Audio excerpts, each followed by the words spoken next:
Hello guys! Magbukas tayo ng mga pinamiling namin sa Costco. Mga favorite namin bilhin sa Costco. First, dates. Favorite ko to. Lagi kami bumibili nito sa Costco. Dates. Avocado.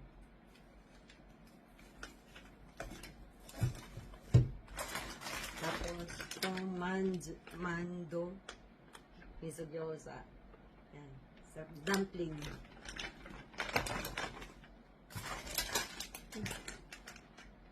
Pulutan. Pampulutan. Tapos, salmon jerk. Masarap din to. Pulutan din. Tapos, ito na fresh ham. Gusto namin tong ham na to. Lagi namin binibili ka sa Costco. Tapos ito din favorite na yung mag-ina ng anak ko. Quesadilla. Sarap siya. Tapos porkogi, beef. Yan. Tapos,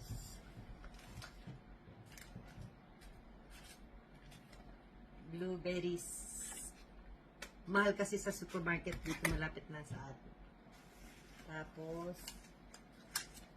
raspberry. Wala masyado nito. Walang unbenta sa mga supermarket dito. Tsaka, blackberries. Ito mga pinupunta talaga namin sa Costco. Ito lagi. Kaya kami lagi pagka pupunta sa Costco. Bigat. Sunod. Ito. Pulutan uli. Beef jerky. Beef jerky uli. Kahit kung ginagamit avocado oil. Dami lang yung kanila. Chestnut o amaguri. Yan. Lagi lang binibili ko. Tapos ito. Mura kasi sa Costco ito lagi binibili namin. Yan. Tapos nadagdagan lang ng nakakita ako nito, electric grinder, salt and pepper daw. Mura lang siya. 2,000 yen lang. Mura siya. Kaya binili ko na. Yan.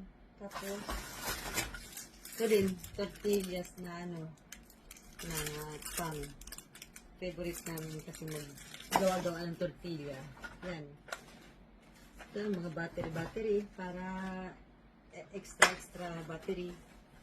Pag nawala ng mga battery, mga gagamitan. So ito, kinain na namin. Binuksan na namin kanina habang nasa sasakyan. Nuts na, siya, honey salted macadamia siya. Sarap siya. Tapos, ito, hindi mawawala, syempre. Yan. Ito lang guys, pinamili